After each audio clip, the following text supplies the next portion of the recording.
lovely speaker today, Marilyn Freed, talking about welcoming unexpected blessings.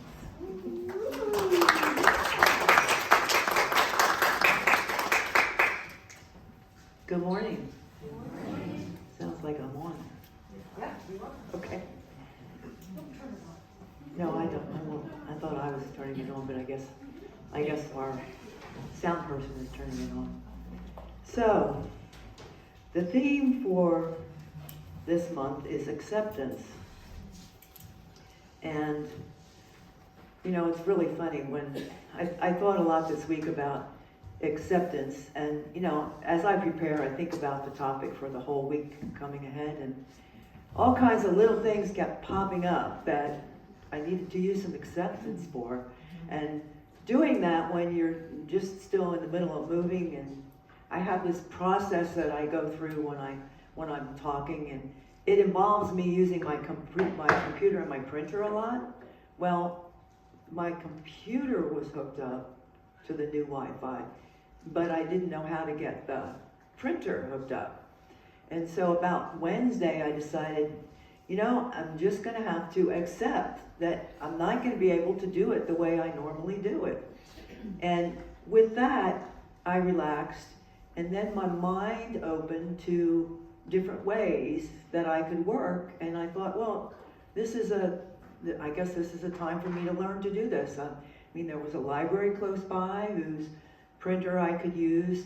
I knew Chris was here, and she said I could email it to her and she would print it for me, but I like to go over it the night before and first thing in the morning, so I didn't really want to do that.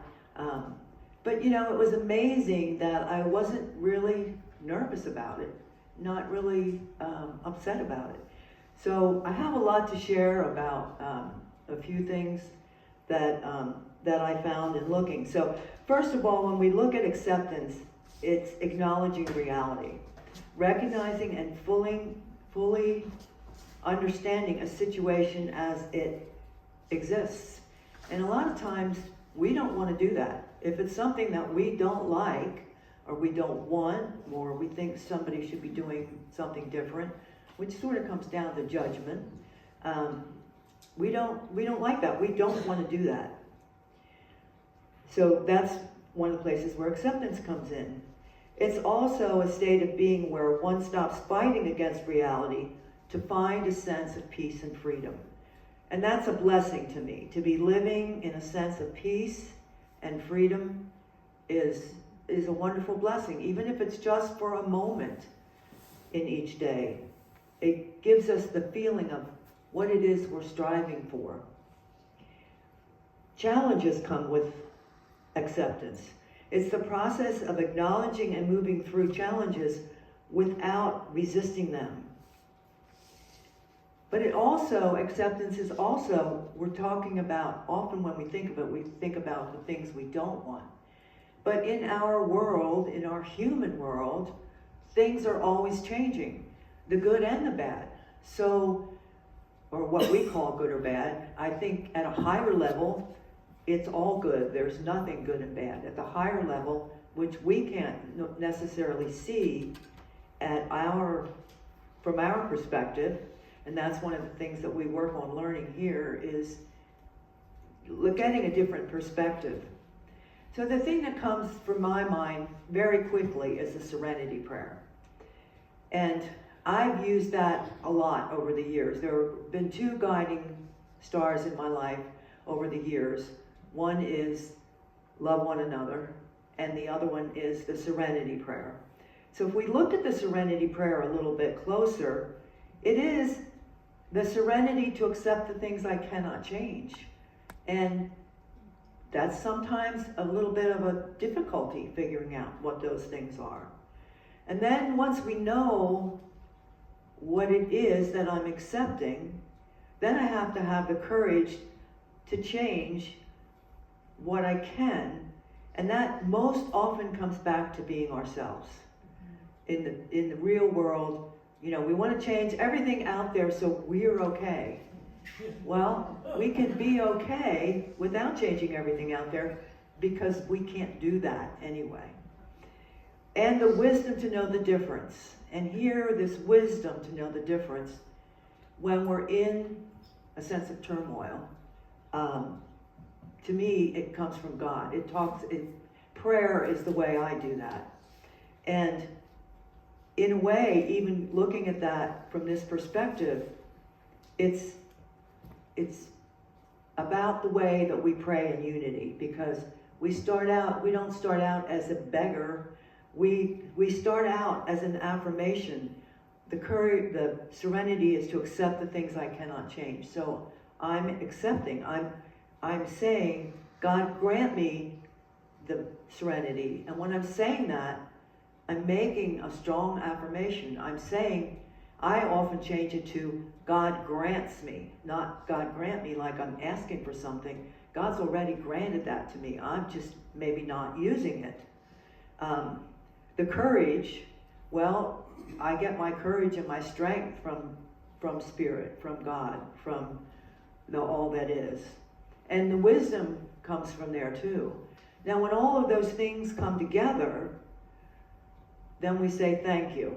And that's gratitude, which is also the month of November. And our gratitude is for all that is, which is hard also when we're in the midst of something that we don't want to have gratitude for it.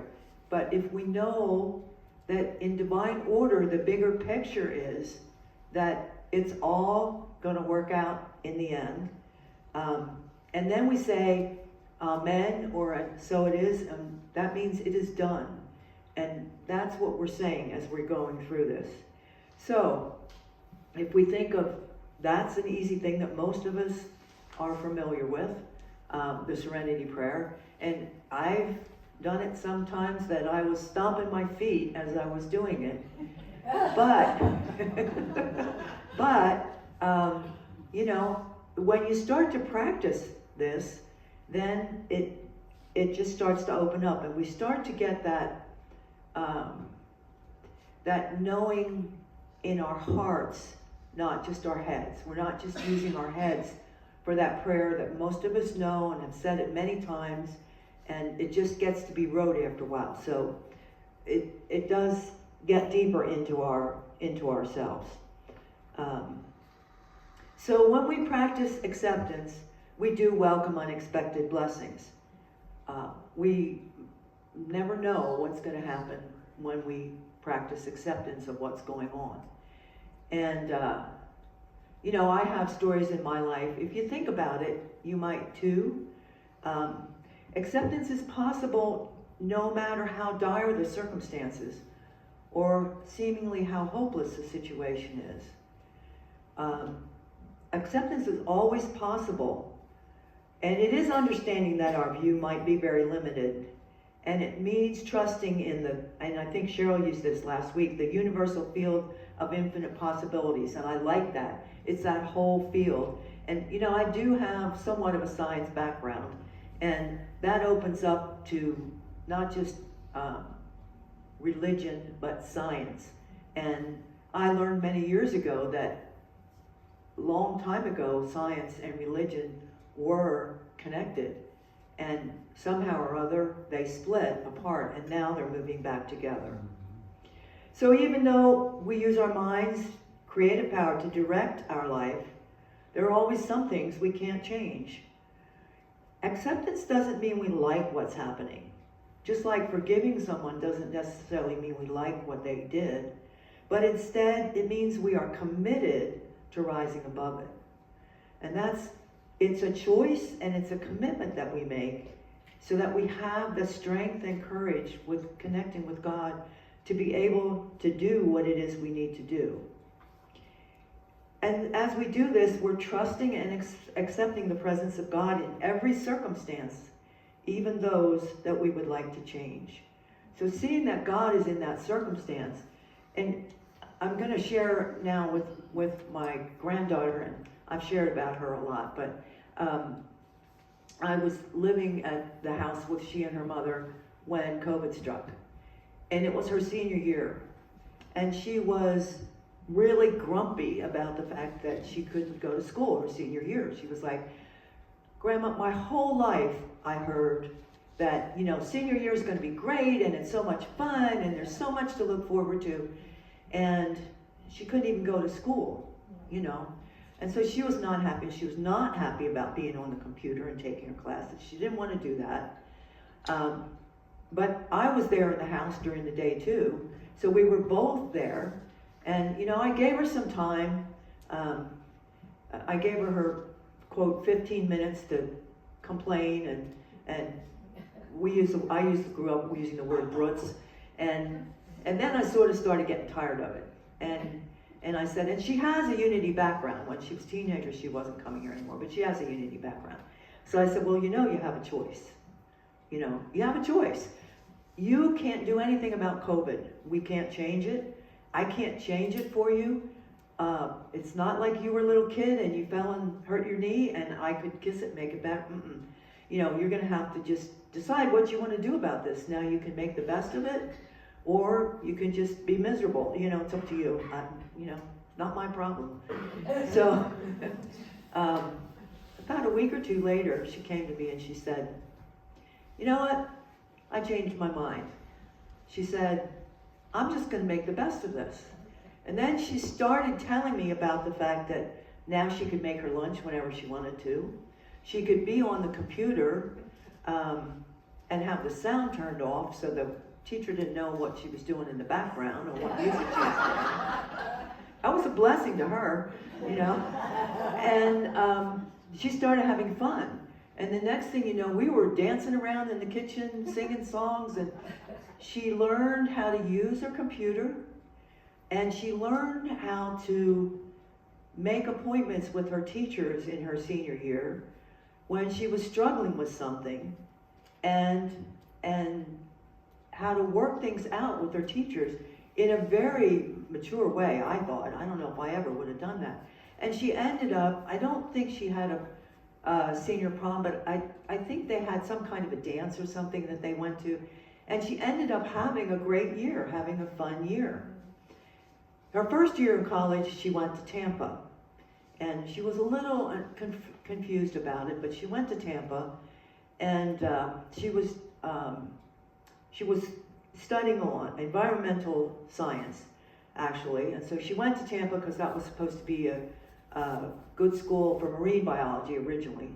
So she went there. So COVID gave her unexpected blessings, not anything that she expected, to get out of that year. So she goes to Tampa. She had a great time the first year, but she was friends with 3 other girls, and she kept feeling like they could just do all this stuff without studying much, and she needed to study. So she waited till the last minute to decide not to go back to Tampa, and she stayed in Tri-Cities. Well, she thought that she was going to go to Washington State, Washington State, and she wanted to go to Tri-Cities and then go to Pullman from there. Well, Tri-Cities didn't have the classes that she needed, that she was going for her. So she went to CBC, which some members of our family think that that's, it's not a prestige school, et cetera, but she went there anyway. She made her decision and she went there anyway. Well, at CBC, she always thought that she couldn't do chemistry, which was a problem because that's one of the things she needed to be able to do. So she went there and she got this chemistry professor. Using the skills she learned with her computer and connecting with teachers, she used that skill to be able to connect with this professor. This professor turned her around, and now chemistry is her favorite topic. And she's changed from marine biology to environmental science, which includes marine biology. She's now at school at Pullman, and this semester she's handling 4 labs. Wow.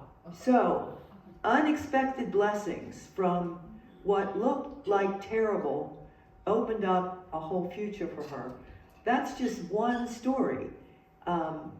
There are many stories that aren't maybe that dramatic. Maybe just me bringing me some some peace and feeling like I'm blessed, that I have more than one way to print out a paper.